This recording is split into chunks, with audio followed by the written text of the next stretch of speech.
As a reporter, I've travelled around the Middle East for many years. It's an area that has always fascinated me, but in my work, I've mainly covered its war zones, its crises, and its tragedies. This journey, which takes me down the Silk Road in the footsteps of Marco Polo, gives me the opportunity to explore the great historical and cultural significance of this part of the world, its ancient melting pot of peoples and civilizations that have contributed so much to our own.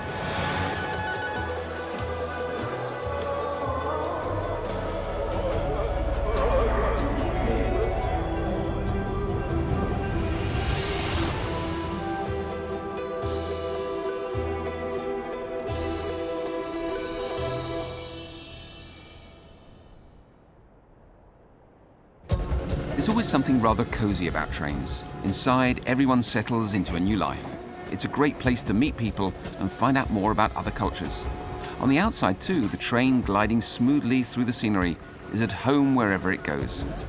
While our societies continue to be built up around streets and roads, trains move out into the environment, deep into the heartland. Here in the 250,000 square kilometers of the great salt desert of Dashti Kavir, only a few rare camels watch the trains go by.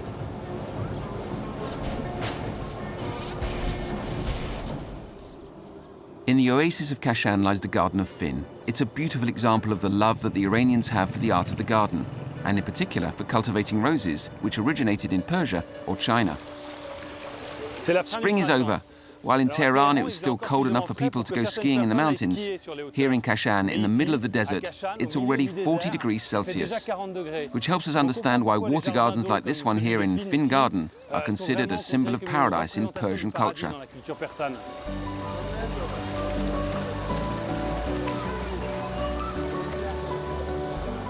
The Muslim conquerors who came out of the vast Arabian deserts were amazed by these gardens when they invaded Iran under the Caliph Umar in the 7th century. They soon learned the techniques for creating water displays from the Persians and took them to the farthest reaches of the Arab Empire, to Andalusia, where in Granada one can still admire the elegance of the famous gardens in the Alhambra.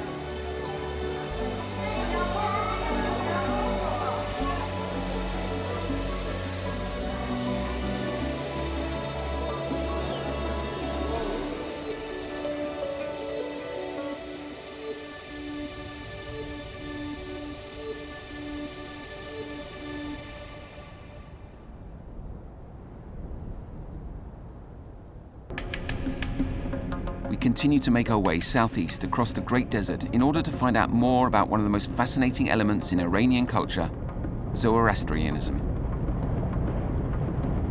I have to admit that it's a religion that greatly intrigues me.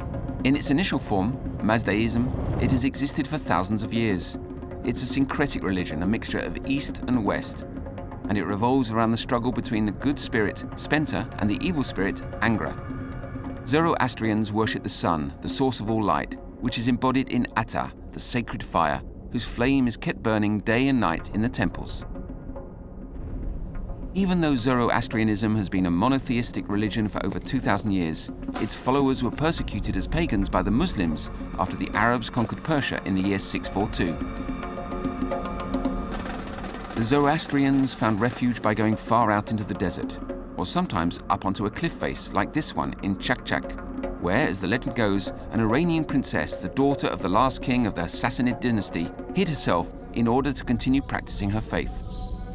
The name Chak Chak comes from the sound of the drops of water that seep out and fall from the wall of the cave, which is now a sanctuary.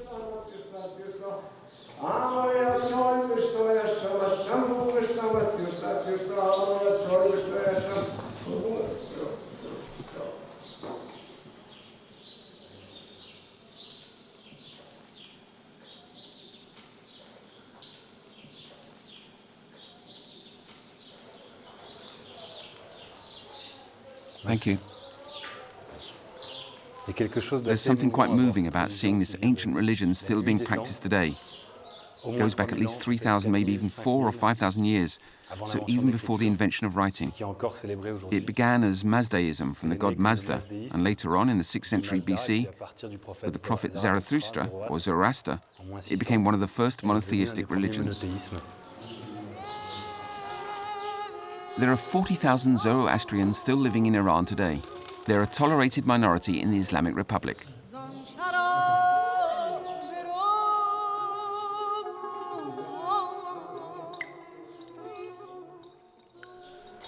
Does the water that flows out of the cliff and drips down from the rock have any special meaning in Zoroastrian worship? Yes, that's right. It's associated with the Chak Chak. Look behind you. You'll see a basin. The Chak Chak sound is always there. Sometimes it's louder, sometimes it's softer. If you come during the Nowruz period, you'll see water flowing from all of these mountains. As far as we know, this Chak Chak sound has been going on for 1,400 years. That's why the Muslims gave it that name. We Zoroastrians call this place Pir e Sabz, and it allows us to provide water to the entire region, the best and the healthiest water. But we don't know where this water comes from. Many people look at this dry desert and they ask, how can there be so much water there? Is it a miracle? Not only does it never stop flowing, but it also meets the water needs of 1,000 to 3,000 people every single day.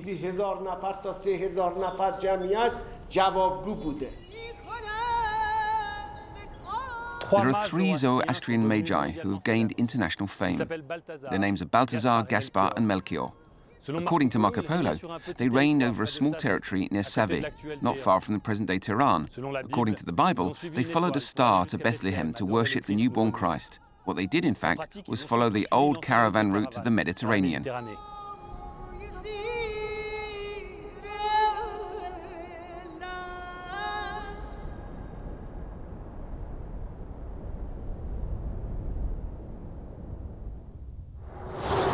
Zoroastrian culture is linked in many ways to the Silk Road.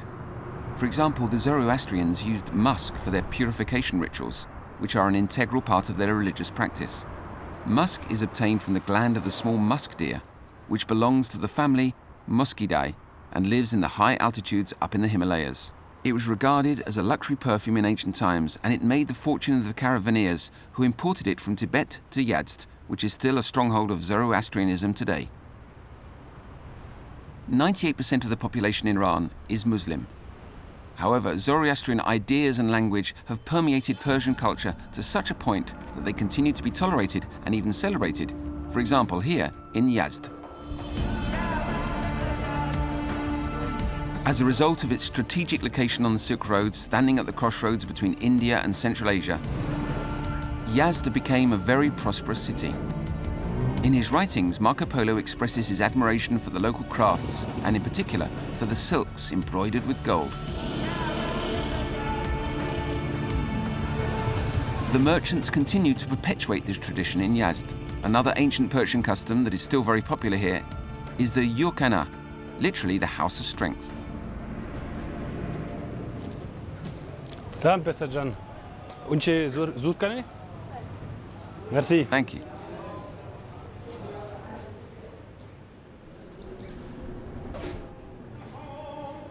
Over the centuries, the training exercises used by traditional wrestlers have become a sport in themselves, a very ritualized sport. The athletes, called pavlevan or heroes, work out together in a group, practicing in rhythm along with ritual songs and to the sound of a drum. The songs are both sacred and profane, alternating between verses by the great Persian poet Hafiz and passages from the famous Iranian epic, the Shahnameh. Current-day pavlevan rarely meet for wrestling matches, but they do train to music almost every day. The owner of the Zourkhaneh, who is a former champion himself, is also the drummer. He's known as the Morshed, or the spiritual guide.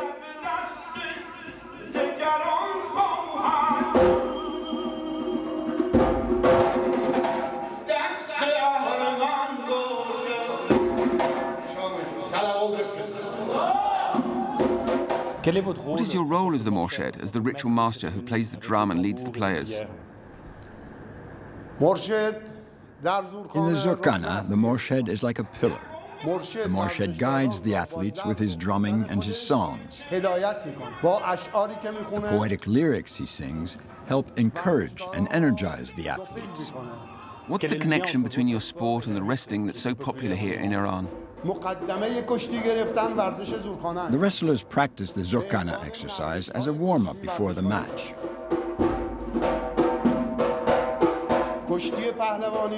The Zourkhaneh exercises are a preliminary to the palevani, the wrestling.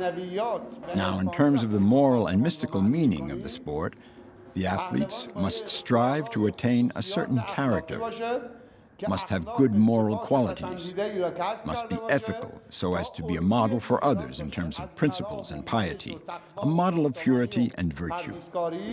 All of the training is done in this little arena or pit. Why? What does it mean?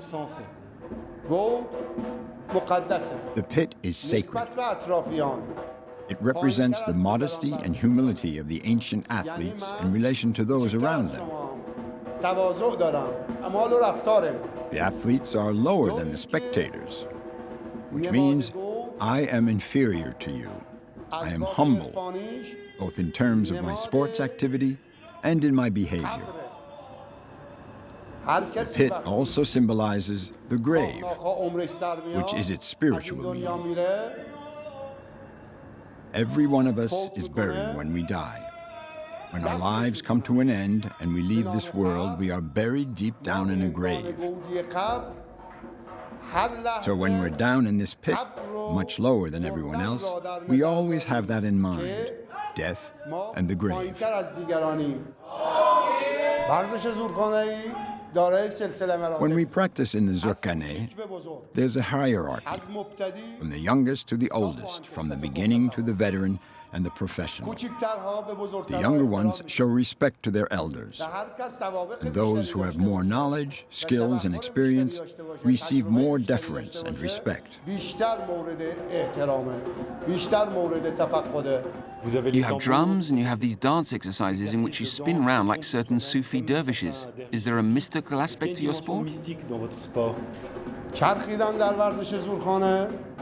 Practicing these spinning exercises would enable a warrior armed with a sword or a mace to defend himself on all sides in a battle. By whirling around, he's able to keep his enemies away from him. But from a mystical point of view, if we look at the spinning in the Zourkhaneh, it does not come from Sufi turning. In the mystical philosophy of the Zourkhaneh exercises, we spin in a circle. We go from the edge to the center, and when we get to the center, we stop spinning. From the outer edges in towards the oneness, the unity, the symbol of rectitude. We turn around the horizon and then encounter the greatness of the Creator.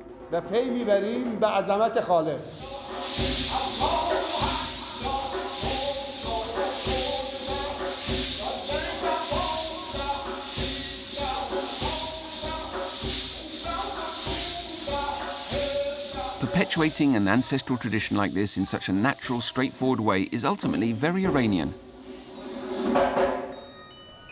Another age-old tradition that one comes across on almost every corner in Yazd is the wind catcher.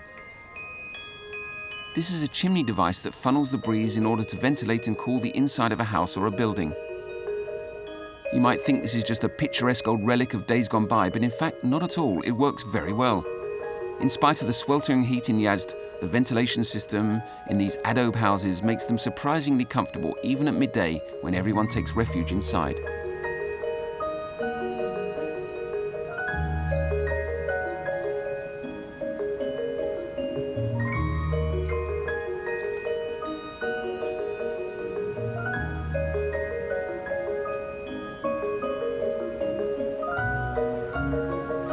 Yazd is now the main center of Zoroastrianism in Iran. There are more than 40,000 fire worshippers in the country today, and 30,000 of them live in Yazd.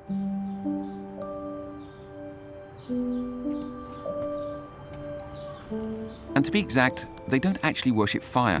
The flame is a symbol, and keeping it alive is like a form of prayer. The sacred fire in the great Zoroastrian temple Atash Kedeh in Yazd has been burning continuously for 1,500 years, as the priest, Mehraban Afarin, tells me.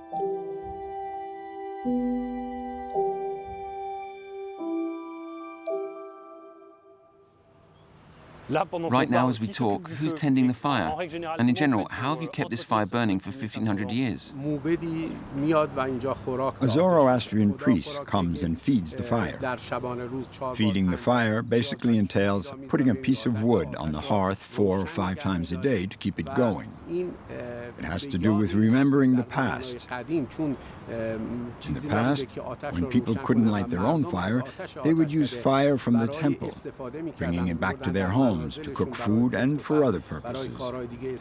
And so today, in remembrance of that time, we keep this fire lit and we respect it.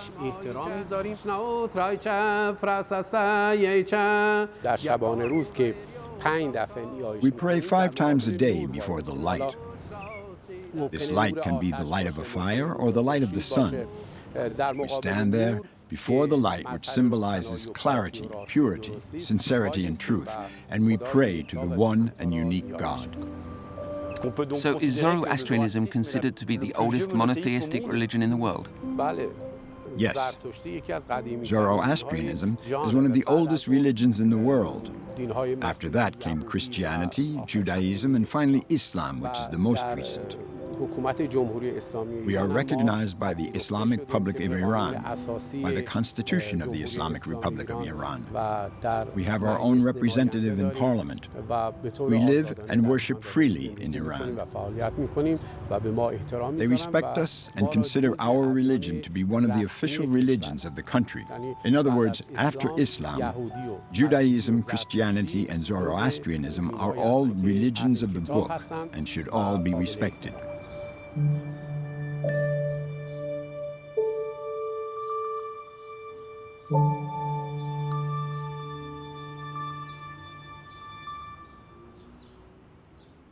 On the outskirts of Yazd stand the Towers of Silence. In order to avoid polluting the sky and the earth, the Zoroastrians would leave the bodies of their deceased on top of these towers to be exposed to the sun and to vultures.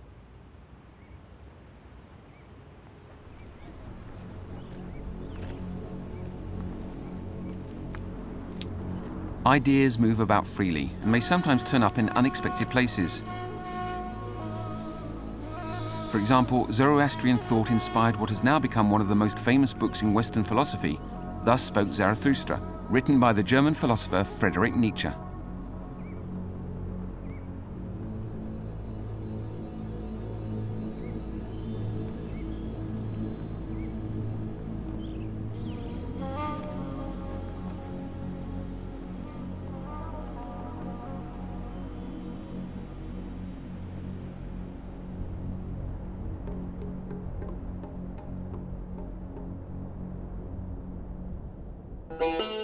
Not far from Yazd lies another prosperous oasis, Maybod.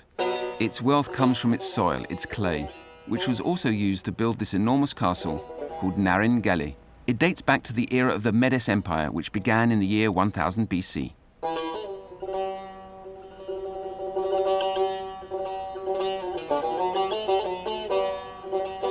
The abundance of clay in this area made the fortune of the city and led to the development of a thriving pottery industry. Ceramics, earthenware, and porcelain from Iran, and in particular from Maybod, are famous throughout all of Asia.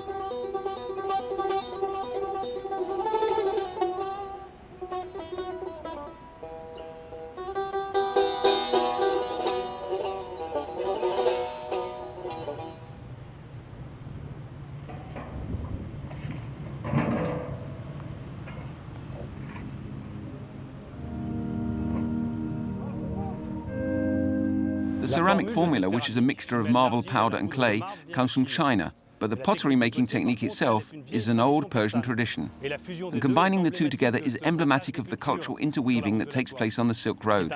What's interesting here in Maybod is that the tradition is still flourishing. It's even gone industrial. To make beautiful translucent porcelain, the kaolin-based ceramic must be fired at a temperature of over 1200 degrees Celsius. Here, the painted designs are a mixture of motifs that come from the Mediterranean and others that come from China. The method for making porcelain was in fact invented by the Chinese around the year 1000. Iranian ceramics were very popular in Europe during the 19th century, but they could no longer be exported after trade sanctions were imposed on Iran due to its nuclear program. A peace agreement has recently been signed between Tehran, Washington, Moscow, and the other powers.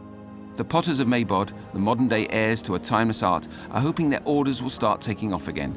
Such is the impact of globalization, even in the middle of the desert.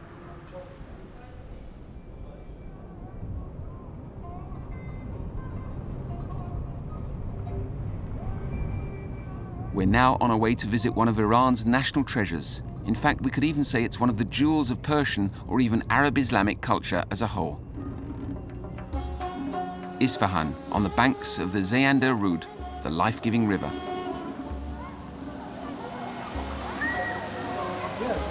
The mythical city of Isfahan, already legendary at the time of the Silk Road on the hippie trail a few centuries later.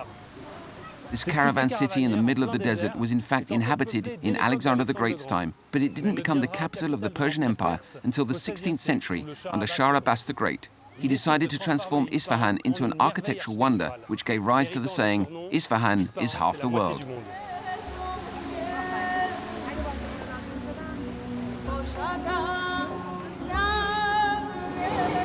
One could wander through the maze of bazaars, palaces and mosques in Isfahan for days. But it's the central square, known as Naqsh-e-Jahan, that made the reputation of this former capital of the Safavid Empire. The city's most beautiful monuments are erected around the perimeter of this massive square, which is an architectural theatricalization of royal power. Sheikh Lotfallah Mosque was built in the 17th century with a very original design. There's no forecourt and the prayer hall lies directly beneath the dome of the mosque. Sheikh Lotfallah Mosque is especially known for its decoration, for the lavish beauty of, among other things, its yellow onyx panels and glazed tiles.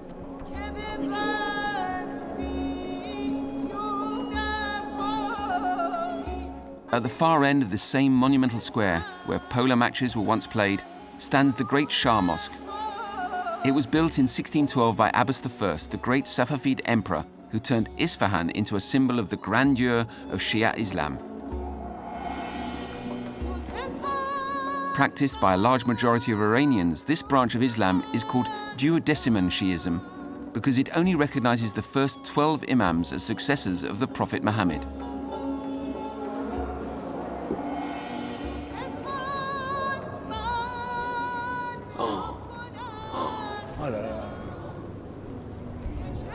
Aesthetically, it's mind-blowing. This mosque is an architectural miracle. I'm literally in awe. People talk about the Taj Mahal, but in terms of Islamic architecture, I don't think I've ever seen anything so beautiful. Maybe the Alhambra in Granada, I don't know.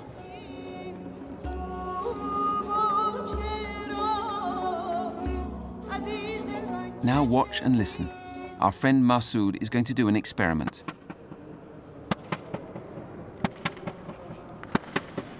Ah oui. All right, the sound. On entend les... Ah, je parlais de... Just now, I was talking about an architectural miracle. Mais écoutez, But listen, il y a une the acoustique acoustics in here are astounding. complètement exceptionnelle. C'est ici que This was where the muezzin would stand to perform the call to prayer. Écoutez, Listen, c'est it's incroyable. unbelievable.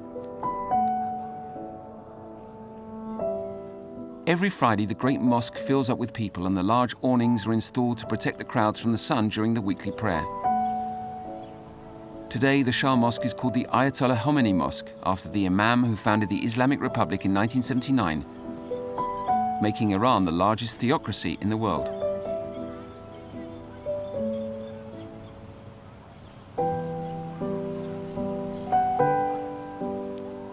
The Iranians see the ancient imperial city of Isfahan not so much as the city of mosques, but rather as the city of bridges. There are 24 bridges, with the most famous being perhaps the Siosepol with its 33 arches. Historically, it separated the Iranian town from the Jewish town. In Isfahan, as in Tehran, it is to the bridges that the city's inhabitants come to enjoy life and its moments of leisure. To play music or eat pastries with family and friends, to flirt or recite poems to the soft melody of an oud. Iran, so gentle, so subtle, so refined. What a discovery, what a surprise, and what a delight this country was. I can see why the merchants went off so willingly to join the caravans on the Silk Road in order to travel through lands such as these.